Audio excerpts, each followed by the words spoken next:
Good morning. Good morning. If you want to introduce yourself. Sure. So my name is Peter Gibbons. I'm the managing director of LUX Technical Limited. We're an events production company with a specialist digital team and a dry hire facility. Excellent. My name is Carl Bartlett. I'm the Director of Certification Services for HAE EHA. So it's great to be here today. It's a warehouse full of flight cases for event hire, which is exciting. It's always exciting to know what's in the flight cases because you see a wall of flight cases when you come to these sorts of premises.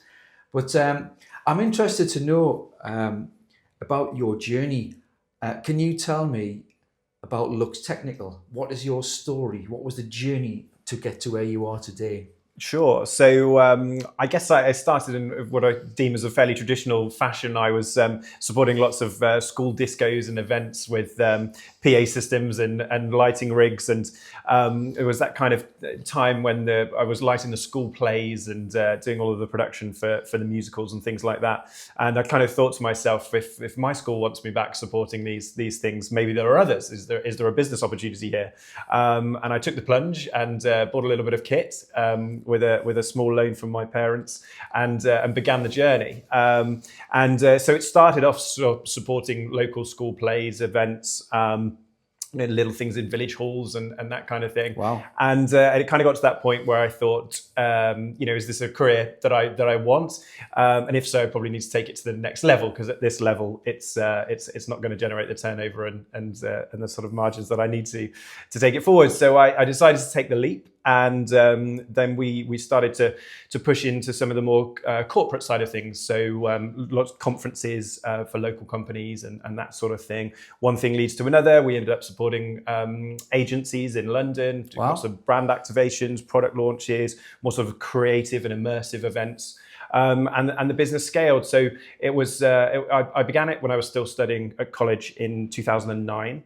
4 years later, I saw a business for sale in a trade magazine, which I thought might be another opportunity for me to take that leg up. So in 2013, acquired Chameleon Pro Audio and Lighting through a little loan from HSBC, which was supported by the EFG scheme at the time because I had no security, and things sort of grew from there. Until last year, made the acquisition of White Production Design, which is a local business supporting more of the corporate space and trade dry hire, which again sort of bolstered our offerings and brought a lot of more experience and equipment into the business. So the last year has been a bit of a stage of merging the two businesses together, but most of our time is spent supporting big corporate events, as I say, brand activations, product launches, trade dry hire. But we also got a specialist digital team where we look after lots of system integration packages that took us over to Dubai and America and various different things for Google Arts and Culture, different little quirky projects like that. So we're quite a broad offering. Yeah, very broad offering, yeah. And so we mentioned the flight cases downstairs. What's in the flight cases? Tell the story. There's all sorts of things in those flight cases. I mean, the flight cases have become as expensive as the equipment themselves. So obviously we're protecting high value items. So whether that be projectors, moving lights, rigging equipment, motors, just general cabling, all sorts of different bits and bobs. It's all about protecting all of that. But we've got all of the gear under one roof here, and that's one of the really lovely things that we've got and puts us in quite a unique position in terms of our offering. So whether that be video, projectors, LED walls, switches, cameras, kind of thing, or staging, rigging. So we've got lots of truss, lots of electric hoists. We've upgraded again recently so that we've got them on board with encoders so they sort of know where they are at the point of travel. All the associated control equipment and everything that goes with that. Obviously audio and lighting as well, which I guess is more sort of where we began. So yeah, quite a lot of variety in those boxes. It's quite a privileged position to do what you do with regards to hire, because you're not just hiring equipment, you're hiring a service. You deliver the service, you go and do the setup. So your guys are looking after your own equipment, which is very different to plant tool and equipment hire world, whereby they give the equipment out to the customer and they don't see it until it comes back, and they don't know what it's exposed to, they don't know what happens to it. But you're on top of that all the time because you're doing the setup, which is quite a nice position. So your equipment gets well looked after, I guess. It does. It does. And I think when we do trade dry hire, the people that we'd be hiring to often have a lot of the equipment themselves. So we'll just be bolstering numbers or adding to different disciplines. So they respect that as well. So we're not sort of hiring to Joe Blogs that doesn't necessarily know what's. It's a sort of specialist thing. But you're absolutely right. The majority of our business is production, so the sort of full 360-degree service. So from design and specification that will based on the client's brief, through to transport and then delivery on site, and the installation, the operation, the D-rig, and bringing it all home again. But yes, we also have the dry hire element to the business, where the customers will give us a very specific list of what they want. We'll prep it to their specification. And they'll take it away and disappear. So there's a little bit where we don't really know what happens, but we do trust those that take it from us, because, as I say, we know they're from the sort of same background. Tell me a little bit about the team that you've got here, and how you brought the team together, and how you've built that team up to understand what you guys do. Sure. So when I was studying at college, I was lucky enough to meet a couple of people along the way. I was also involved in Summer Camp Movie Makers, which is where I met Rob, who now heads up our digital team and has built that side of the business. So we're from a varied background, but lots of people with interest in the music and the arts, theatrical backgrounds, and we've kind of just tried to employ people that have the right attitude and then sort of train them up along the way. I mean, we're all still learning, obviously still quite a young team, and but really pleased with what we're doing, where we're heading. And as I say, it's just all about trying to find people with the right attitude, with an interest in the sort of things that we're up to, and training along the way. But Fraser and Tom play together in a band, and they've come on the journey. I'm now employing the whole band, so hopefully they don't get too successful and decide they want to leave and travel around the world. And then, we've obviously, as the business has grown, we've needed to get some more admin support on board, and building the proper structure and proper governance in place. So we're now employing an FD, and but it's people that have a passion for what we're doing, and so it's we're sort of learning as we go and training people up along the way, but varied background, but predominantly from the arts and sort of. What sort of challenges do you face at the moment? Running a business can be challenging, and we all have challenges running businesses. I did it myself for a while, but the transport, the logistics, the staff, all of the sorts of things that go on with running a business, and what's challenging to you? So much of what you've just listed. Certainly, the staffing, transport, and logistics are up there. I find ourselves in an industry, or I guess the world seems to be going this way a little bit, where things are left so last minute. So it's very difficult to be looking forward and planning. So I think one of the big challenges is just trying to predict exactly what the next few months look like in terms of level of turnover, and knowing how much we should be investing in terms of staff and vehicles, and to facilitate those projects.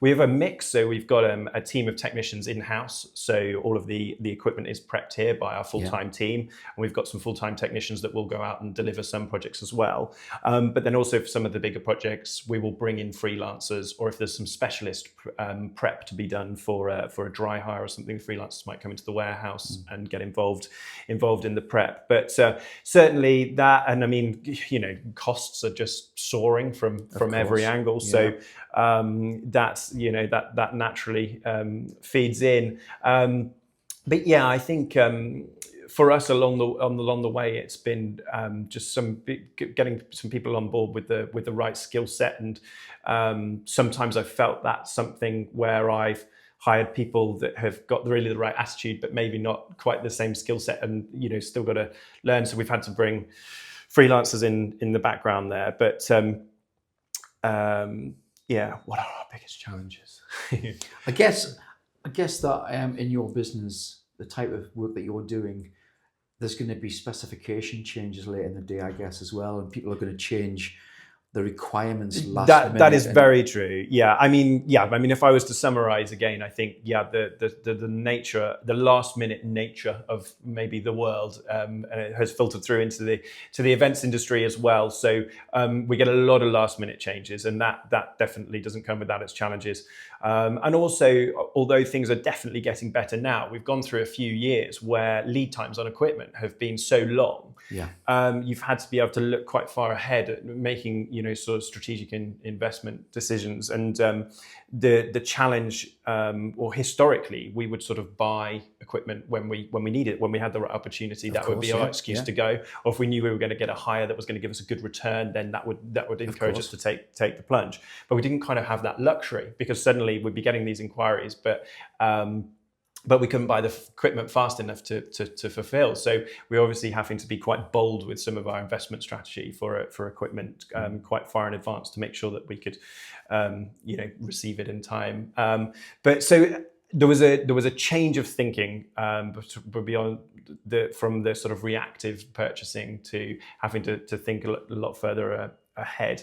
And of course, the pace at which technology changes is a huge influence for us.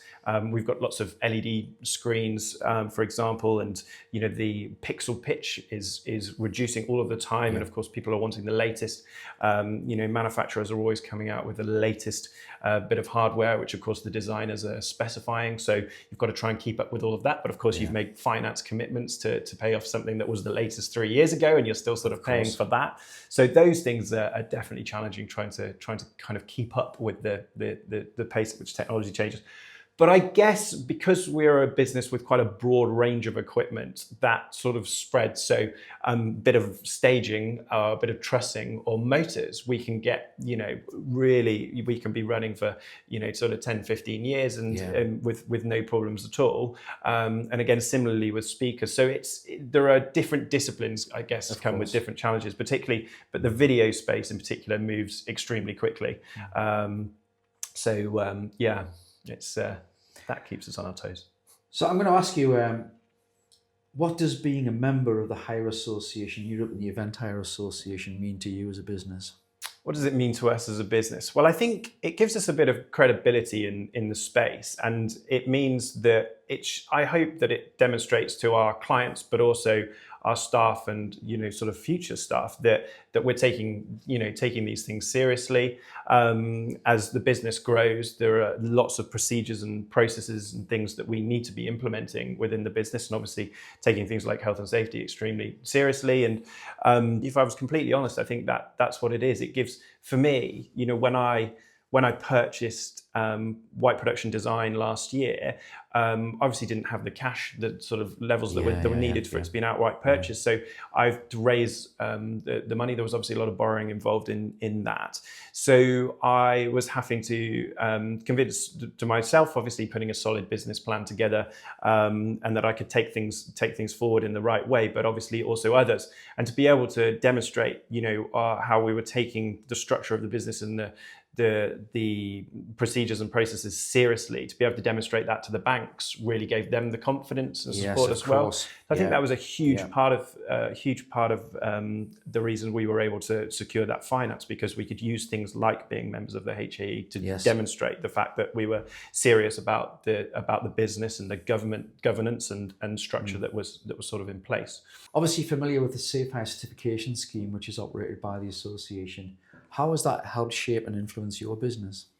It's helped us in a lot of ways, particularly from sort of the paperwork aspect and the processes and procedures in place there, and but right through into the warehouse and how the team operate down there, and just keeping us on our toes and doing the sensible things. I mean, it's been wonderful to actually have the support of the HAE through the journey. So obviously, when you're starting out, you've not got it's very difficult to know where you're sort of spending the money. And, we started with a sort of like a scaffolding racking system, for example, which clearly wasn't the way forward for the long term, but it gave us a quick solution to getting boxes stored. But we were able to work with the HAE and look at how we sort of changed the racking and different warehouse layouts. and then bringing things through, so it's sort of the designated walkways and a lot of the things that you used to admire about the bigger companies. You guys were able to help us bring that in, and it gives me a little bit of confidence as well, knowing that we are running the correct processes and procedures, and that the team are responding to that on a daily basis, rather than us sort of having to be down there watching them, sort of all the time. And it's just added, consistency into our operation, really, which I think is huge. Have your colleagues embraced it as well? Or? They really have, and I think it was quite daunting. The sort of first audit, getting ready for the first audit. Audit that's coming on. Exactly that. It was very daunting, but it was really useful. The sort of documentation that you guys gave us, it was very clear what to expect from the auditor when they came. So we had a really nice plan to work to, and obviously you've got a huge amount of resource online as well, which was very helpful.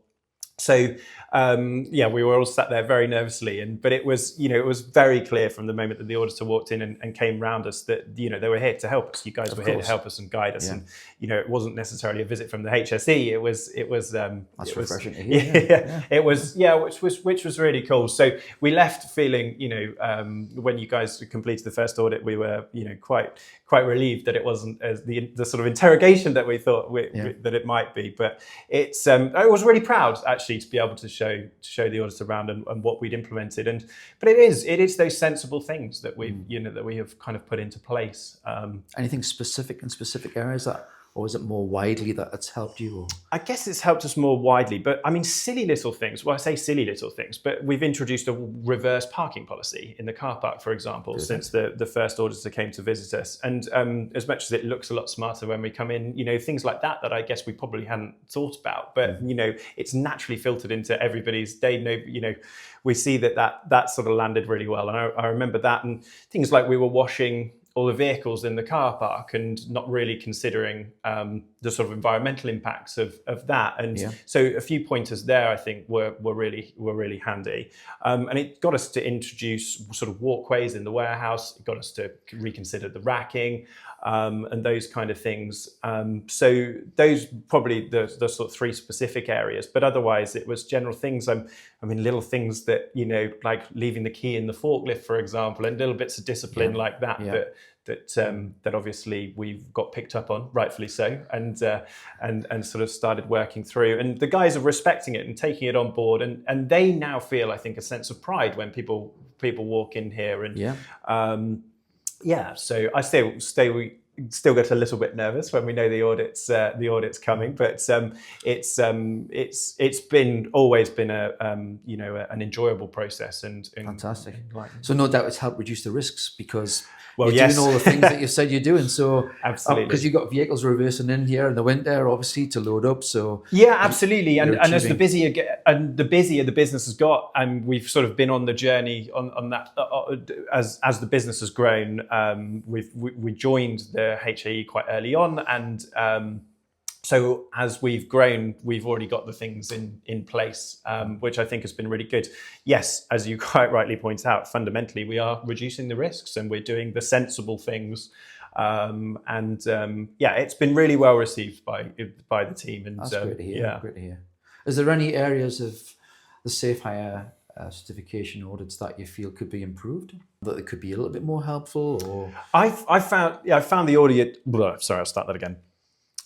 We found the auditors to be extremely helpful. You guys give us a little summary document when you leave of areas that we've potentially needed to work on with photographs and a little description of what we can do. You've also pointed us in the direction of some resources, which has been really handy. Genuinely, that side of things was really helpful to cut that kind of booklet, and gives us a bit of a task, and then we went back online. The quick guide, I'm guessing you're referring to, and obviously once we were sort of working on these issues that had been identified, we would upload our photographs and sort of evidences of having completed those things. That was really helpful. Just getting us thinking in the right way. How have you found the platform that we provide for members to upload and the communication from the audit program?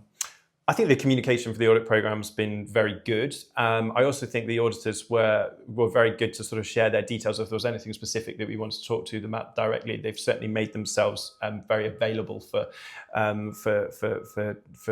helping us through that, which has been really good. And yeah, I think the online platform was great. It worked very well for us. With the sort of, I think there were a couple of items where there was a bit of feedback. We'd worked on improving something, and then there was some comments, and then we were able to work on the feedback there. So yeah, the online portal has been good. Yeah, I'm always interested to hear what, when we speak to members who have been through the audit process, and it's probably, I don't know, maybe 3 years for you guys now.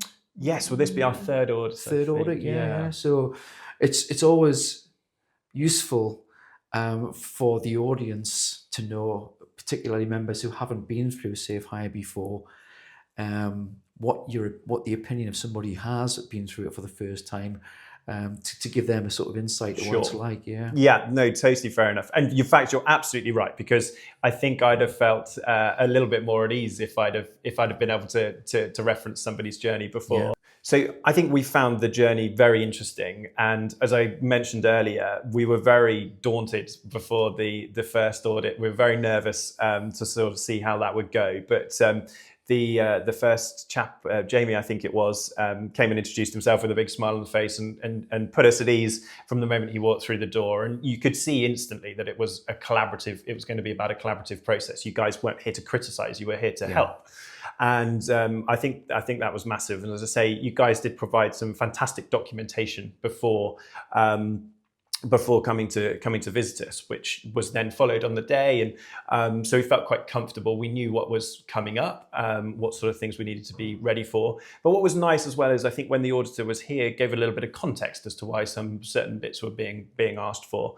And as we were following the process and sort of realizing there may be one or two areas where we were falling short, it was you could instantly see why, and you recognize the value in those different bits. But as I say, it genuinely did feel like a process where you guys were here to help us.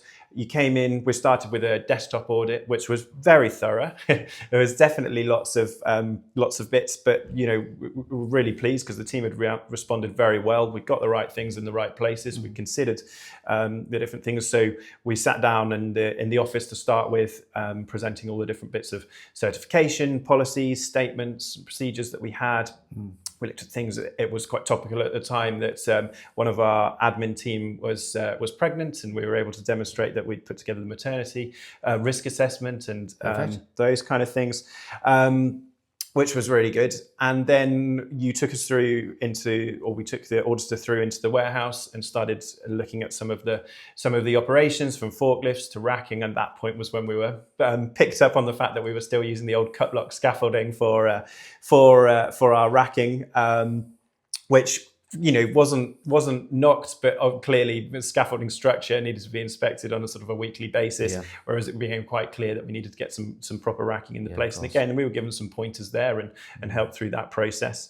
So we walked around the warehouse, looked at different things. There was some random equipment selected, for which we showed sort of test certificates and that kind of thing.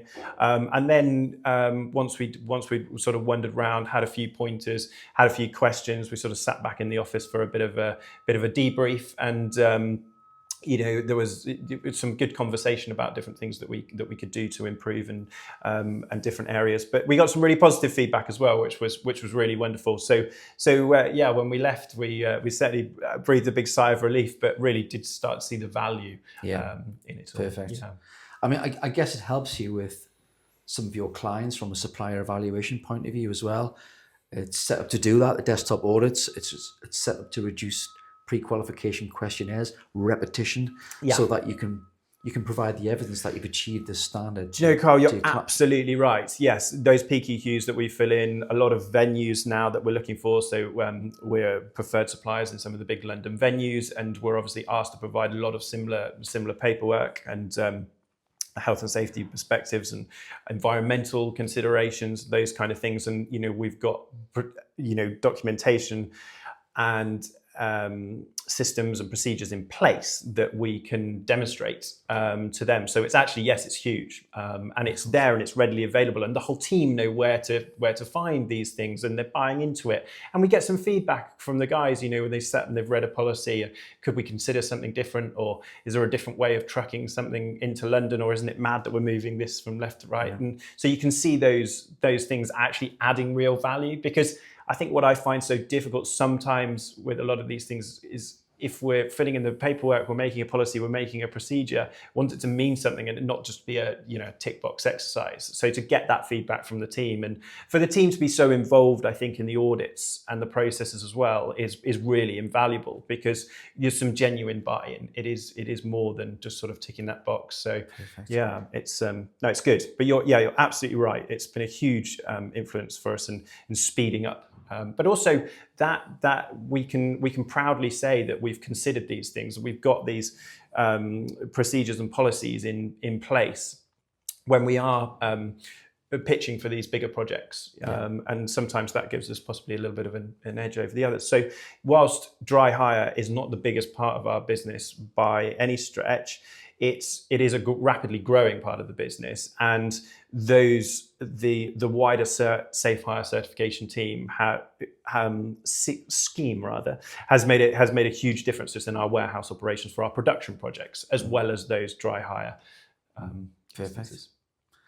It's been fantastic talking to you today, and I'm really grateful for you giving us the time to come and speak to you today and to show us around your business, and for taking the time to answer our questions today. So thank you very much. Not at all.